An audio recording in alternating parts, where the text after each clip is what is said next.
The wide plains were quiet that evening, with only the soft whistle of the wind moving through the tall, dry grass. The sun was sinking low in the sky, turning the land gold and orange. Far off, the sound of a horse's hooves echoed slowly against the hard earth. A man in a worn hat and dusty boots sat alone on the porch of a small wooden house. His name was Elias Boone, and he had lived most of his life out here, away from the noise of towns and the fast talk of people. For 20 years he had lived without a woman in his life. Not a wife, not a sweetheart, not even a hand held in the quiet of the night. He had built a fence around his heart, stronger than the one around his ranch. Some said he chose that life. Some said he was too proud. But the truth was quieter and sadder. Many years ago, when he was still a young man with a smile that could light up a room, he had loved someone deeply. Her name was Lena. She was kind, warm, and always laughed with her eyes closed like the world couldn't touch her joy. She and Elias had made plans, simple plans, to build a life together on that very ranch. But one winter she left without a goodbye. The only thing she left behind was a small silver locket. No note, no reason. Just silence. That winter changed him. Elias stopped dancing at barn parties. He stopped going into town on Saturday nights. He stopped looking for someone to share his coffee in the morning. Slowly, people stopped asking about him too. They called him the lonesome cowboy, not to be mean, but because that was simply what he became. His days were all the same. He woke before the sun, fed the horses, fixed what needed fixing, rode the fence lines, then returned home to eat in silence. The stars above were his company at night. It wasn't a bad life, but it wasn't a full one either. He had learned to live with quiet. He had learned to live with memories. The people in town still saw him sometimes. He would ride in for supplies. A sack of beans, a roll of wire, a new rope when the old one frayed. Folks would nod at him politely and he would nod back, but no one really talked to him. Not like before. It was as if time had placed a distance around him that no one dared to cross. One bright summer morning, everything began to shift. He was out near the corral, working on a gate that had been leaning for months. The air was dry and the sky was wide. That's when he heard the soft sound of hooves, a single horse, light and quick. He straightened up and shaded his eyes. A young woman was riding toward the ranch with easy confidence. She wore a plain blue shirt and brown riding pants. Her hair was tied back but loose enough to move in the wind. She didn't look lost or nervous like travelers sometimes did. She rode like someone who belonged to the land. When she stopped near the fence, her horse stayed calm, a sign of good hands. "Morning," she said brightly, her voice carrying across the open space like a warm breeze. Elias gave a short nod. "Morning." She swung down from the saddle with a graceful hop and walked up to the fence as if she had known this place for years. "You must be Elias Boone," she said. "I am," he answered carefully. He wasn't used to strangers walking up to his ranch with smiles. "I'm Clara McAllister," she said. "My father owns the ranch on the South Ridge." Elias nodded again. He had heard of Clara's father, an old rancher who kept to himself just like Elias did. They had spoken only a handful of times, usually about cattle prices or the weather. But he had never met the daughter. Clara leaned her elbows on the fence like they were old friends. "He's been talking about you for years. Said you worked this place alone." "That's right," Elias said simply. "Alone for 20 years?" she asked with a little half-smile, not in a mean way, but in a curious one. Elias didn't answer right away. He wasn't sure what to make of her. People usually didn't ask him questions like that. Most just let the silence stand. She didn't seem bothered by his quiet. "Well," she said, glancing at the land around her, "it's a nice place. Wide, strong, but it looks like it could use another pair of hands." Elias lifted his brow slightly. "You looking for work?" She laughed softly. "Not exactly. But I like to ride, and I don't like being bored. I figured your ranch could use some life." Elias didn't know how to respond to that. No one had spoken to him like that in years. Not since Lena. For a second, the memory of Lena's laugh flashed in his mind like an old photograph, faint but clear enough to stir something inside him. He quickly pushed it away. "I manage fine," he said in his usual calm tone. "I bet you do," she replied easily, as if she could read past his words. But sometimes it's not about what a man can manage. It's about what he shouldn't have to manage alone. For a moment, Elias just stared at her. She had spirit. the kind he had long forgotten existed in this dusty world. Clara didn't look away or back down. She wasn't afraid of his silence. That was new to him. That evening, after she rode away, Elias found himself thinking about her words. Not about what a man can manage, but what he shouldn't have to manage alone. He had spent so many years making his world smaller, making it safe, making it quiet. And yet, for the first time in years, the quiet didn't feel as comfortable as it used to. The next morning, Clara came again. She didn't ask permission. She just tied her horse near the barn and started helping him with the trough. Elias almost told her to leave, but something in him stayed silent. And so she stayed too. Day by day, she began to return. Sometimes she brought her own tools. Sometimes just her sharp words and soft smile. She asked about his horses, about his land, about the old oak tree near the creek. Elias had answers for everything practical, but when she asked about him, he had nothing to say. It had been too long since anyone wanted to hear his story. Clara didn't push. She just kept showing up, like the sunrise, like the wind. Little by little, she began to fill the empty spaces of the ranch with her presence. She'd laugh when a horse tried to steal her hat. She'd hum songs while mending a fence. She'd challenge him to short races on horseback, even though she knew he always let her win by a hair. Elias tried not to care, but caring didn't ask permission. It just happened.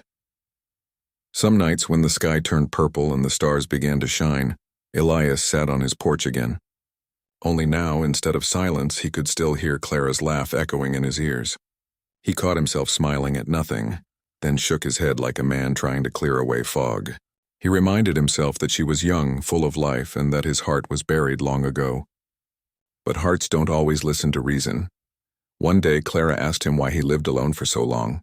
He didn't want to answer, but something in her eyes, a soft but steady wing, made him speak. She left, he said simply. Who? She asked. Someone I loved. Clara nodded slowly. She didn't try to fix it. She didn't give him kind words that wouldn't help. She just listened. And in that quiet moment, Elias realized how rare that was. Most people filled silence with empty talk, but she let silence hold its weight. Clara had no idea, but she was waking something inside Elias. A part of him he thought had dried up like the desert creek in summer. A part of him that remembered what it felt like to matter to someone else. The summer stretched on, and their days began to fall into a soft rhythm. She worked beside him, laughed with him, and sometimes just sat quietly while the world around them breathed. It wasn't love yet. It wasn't anything like what he once had, but it was something real, something he didn't expect to find again.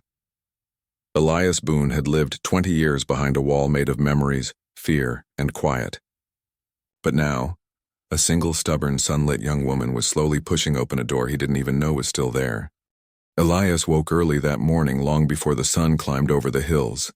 The air was cool and the world was quiet, just the way it always had been.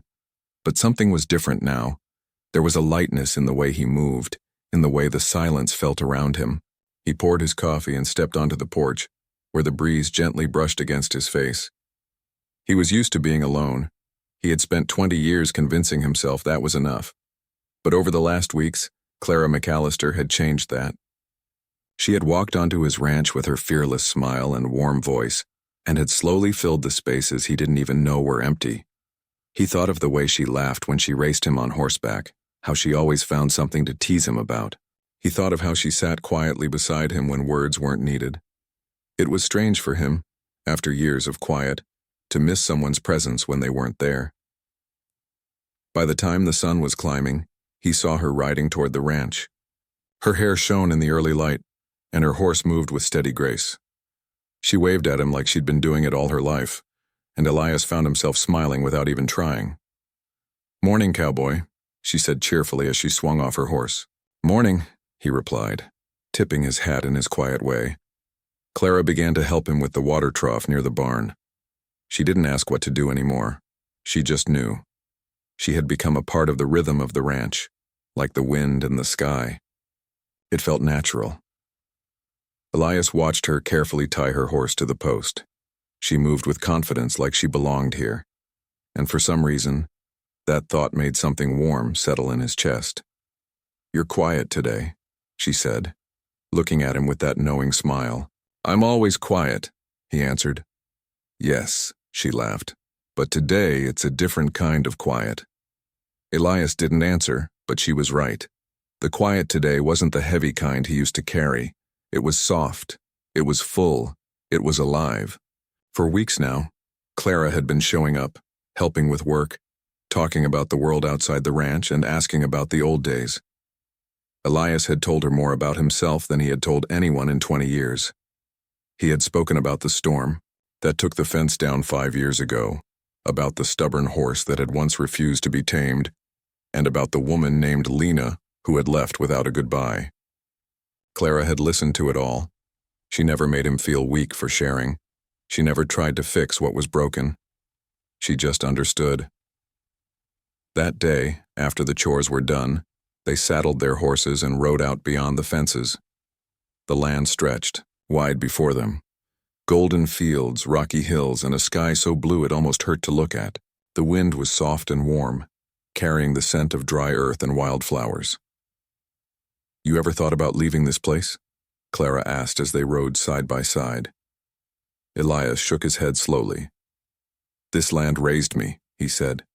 "It's the only thing I know." "You could know more," she said gently. He looked at her and she smiled, not as a challenge but as a quiet invitation. For a moment, Elias thought about what she was really saying. She wasn't talking about leaving the land.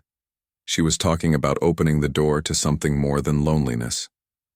Something new. They stopped by the creek, where the water trickled softly over smooth stones. Clara jumped down and sat on the edge of the bank, dipping her fingers in the cool water. Elias tied his horse to a nearby branch and sat beside her. The world around them was quiet except for the wind and the water. Clara picked up a small stone and tossed it into the creek. "You've built a good life here," she said softly.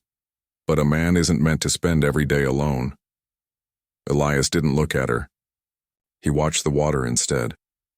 "I stopped believing in anything else a long time ago," he said. She turned to face him, her eyes steady and calm. "Maybe you shouldn't have." He met her eyes, and for a moment the years between them didn't matter. The walls around his heart, the ones he'd built stone by stone, felt thinner than they ever had. "You're not the same man I heard stories about in town," she said with a small smile. "They say you don't talk, but here you are, talking to me." "You're hard to ignore," Elias said, and for the first time in years his voice carried a hint of playfulness. Clara laughed, and the sound filled the air like sunlight. She stood up, brushed off the dust, and looked at him with a grin. "Then stop ignoring what's in front of you," he raised an eyebrow. "And what's that?" She took a step closer to him, her boots crunching softly on the dry ground. She wasn't nervous, and she didn't need to explain herself. She looked right into his eyes and said quietly but firmly, "You know what to do, cowboy." The words hit him like a soft wind after a long drought. Not sharp, not heavy, just real. For years, Elias had hidden behind silence. He had let time pass like dust through his fingers, convinced it was too late for him to feel anything again. But standing there in front of Clara, under the open sky, he felt something shift deep inside him. Something alive, something honest. He didn't say anything right away. Words weren't what mattered. He stepped closer, close enough to see the flecks of gold in her eyes, close enough to feel the warmth of her presence. For the first time in 20 years, his heart wasn't locked away behind fear. They didn't rush. The moment was quiet and simple, like everything else about the land they stood on. Clara smiled, and Elias smiled back, though it was small and unsure at first. He had forgotten how to smile like that and with feeling. From that day on, Clara didn't just visit the ranch, she became a part of it. She helped him mend fences, feed the horses, and ride the open fields. She teased him when he got too serious. She brought laughter into a place that had forgotten it. Elias didn't suddenly turn into a different man. He was still quiet, still steady, still careful with his heart. But he no longer carried that heavy silence alone. He started talking more, laughing softly, and even going into town again. People noticed the change, though no one dared say it too loud. Sometimes at night, Elias sat on his porch with Clara beside him. They didn't always talk. Sometimes they just watched the stars together. And in those quiet moments, he realized something powerful. Loneliness was never stronger than the simple warmth of someone who stayed. He still remembered Lena. He always would. But that memory no longer hurt him the way it once did. It had become a soft part of his story, not the whole of it. Clara didn't replace the past. She gave him a future to look forward to. As the weeks turned into months, the ranch didn't change much. The land was still the same. The sky still stretched wide, the horses still ran like the wind. But Elias Boone had changed. His world wasn't just made of silence anymore. It was filled with the sound of Clara's laugh, the rhythm of 2 sets of footsteps, and the feeling of not being alone. He often thought about that single moment by the creek when she told him, "You know what to do, cowboy." He had spent years believing that his story was over, but that moment proved it was only waiting for someone to walk in and remind him what living really felt like.